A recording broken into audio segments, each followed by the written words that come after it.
So you are correct, but there's a lot of information that you obviously don't know or leaving out. So yes, Tyson Fury did test positive for the white substance that people put in their nostrils, or some people, not me. And then he also tested positive for a banned substance called nandrolone, okay? Then there was a story of someone in Fury's team allegedly paying a local farmer 25 grand to act as though he was selling wild boar meat to Tyson Fury, and the wild boar meat is what gave Tyson Fury the nandrolone, because apparently you can get nandrolone in wild boar meat. Anyway, Dillian Whyte tested positive for Jack, and then he tested positive for Dianabol, I think it was, for Oscar Rivas. And obviously he's recently tested positive now. So you can't really say that the fighters back in the day were all juiced up and act as if to say there's not a lot of fighters that are on PDs today, because there are. I mean, White's just tested positive again. Helena's tested positive. Baumgardner, Conor Benn, Amir Khan. I mean, the list goes on. The air crackles with anticipation, not just for the next heavyweight bout, but for the drama unfolding outside the ring. Tyson Fury, the charismatic champion with a checkered past, finds himself at the center of a spectacle as captivating as any Hollywood blockbuster. Whispers of a clandestine plot to dodge the undisputed king, Fury-Usyk, swirl around him, fueled by a mysterious cut on his head. Is it a genuine injury, a cunning ploy, or a masterfully crafted illusion? The intrigue is undeniable. Fury's history with failed drug tests casts a long shadow, lending credence to the conspiracy theorist narrative. But Usyk, the reigning champion, stands tall, his belts glinting under the spotlight, a constant reminder of the fight Fury might be desperately trying to avoid. The legitimacy of the cut is the crux of the drama. If real, it throws a wrench into the highly anticipated clash, granting Fury precious time to strategize or recover while Usyk faces other challengers. But if fabricated, the consequences are dire. Fury's reputation would take a brutal beating, potentially leading to disciplinary action and tarnishing his legacy. The truth, as always, lies somewhere in the ring. Is Fury a cunning tactician, playing a game of chess with the boxing world? Or is he trapped in a web of his own making, desperately clinging to his champion status? "This cut is a farce," boomed Usyk, his voice echoing through the training hall, his steely gaze fixed on the unseen Fury. "A pathetic excuse to weasel out of our fight. Does the Gypsy King fear the undisputed champion? Does he tremble before the true king of the ring?" Usyk's words, dripping with aggression, resonated with many.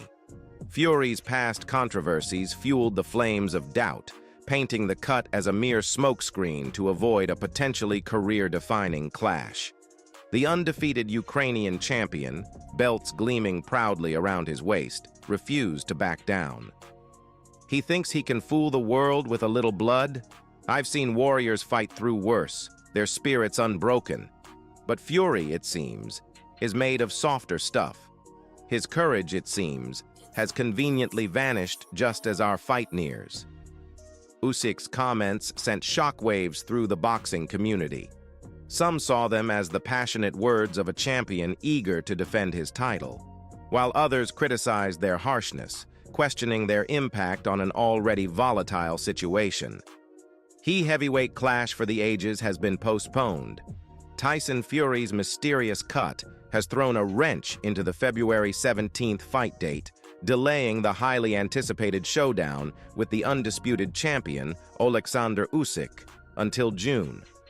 This unexpected twist has sent shockwaves through the boxing world, leaving fans with a cocktail of emotions: disappointment, intrigue, and perhaps even a dash of relief. The initial February date had the boxing world buzzing. It promised to be a historic evening, crowning the first undisputed heavyweight champion in almost a quarter century. But Fury's cut, requiring urgent medical attention and significant stitching, forced a postponement, dampening the immediate excitement. Some saw the delay as a major setback, a frustrating disruption to the carefully orchestrated fight schedule. Disappointed fans grumbled about lost momentum and questioned whether the June date would actually materialize. However, for others, the delay offered a silver lining. Fury's injury, however legitimate, had raised eyebrows given his past controversies. The extra time allows him to heal fully, silencing any lingering doubts about his physical readiness. Usyk, meanwhile, can utilize the break to strategize and potentially face other challengers, keeping him sharp and in the spotlight. After this boxer got caught using steroids, he bribed a pig farmer to make the strangest excuse ever. When boxer Tyson Fury tested positive for a drug test, he was so furious that he threatened to sue the anti-doping agency. He claimed that he never took steroids and that it was all because of pigs. Because wild boars tend to have a lot of steroids, Tyson claimed that he ate wild boar and was no longer natty. Tyson even had a farmer sign off on the fact that he gave Tyson wild boar meat. Because of the story, Tyson got away with a backdated 2-year ban. But then, 2.5 years later, Tyson was caught red-handed. The pig farmer who supposedly gave Tyson boar meat exposed the truth. Tyson promised the farmer that he would give him 25,000 pounds. But the farmer never received the money. So because he was never paid, the farmer exposed the fact that he never gave Tyson wild boar meat. Luckily for Tyson, 4 months later, the farmer withdrew his allegations. Tyson claims that other boxers must have bribed the farmer to make these lies against him. Who do you believe? The heavyweight scene, never shy of drama, erupts once more as Deontay Wilder throws a verbal haymaker, labeling Tyson Fury the biggest boxing scam of all time. This audacious proclamation sends shockwaves through the fight world, leaving fans and pundits reeling. Wilder's gloves fly not just in the ring, but on the microphone. The sting of his 20-20 defeat to Fury and the elusive rematch opportunity still fester, and this accusation might be his way to vent, keeping the fight relevant and the pressure on his rival. But is it simply unresolved animosity? Or does it stem from a deeper well of perceived disrespect and questionable tactics employed by Fury? Perhaps Wilder, the master of showmanship, understands the power of controversy and throws this bold claim to ignite interest in a potential future showdown. The fallout promises fireworks. If these two titans clash again, expect an even more explosive and personal battle, fueled by the animosity simmering beneath Wilder's words. The boxing world will be divided, some siding with Wilder's passionate outburst, others defending Fury's flamboyant persona. This verbal brawl adds another layer to the ongoing debate surrounding their legacies. "It ain't just the loss that stings," Wilder growls, his voice heavy with simmering anger. "It's the way he carries himself, all smoke and mirrors. A clown in the ring, a con man outside it. He hides behind theatrics, dodges real challenges, and calls himself the champion. It's a farce." His words drip with venom, echoing the frustration gnawing at him since their last encounter. The elusive rematch, the whispers of Fury maneuvering his way out of a decisive clash, all fuel the fire. But is this just unresolved animosity, or does it stem from deeper suspicions? "Remember that failed drug test?" Wilder points out, his voice rising. "Remember the ducked fights, the convenient injuries? He's a master manipulator, playing the system to his advantage. He ain't no warrior, just a carefully crafted illusion."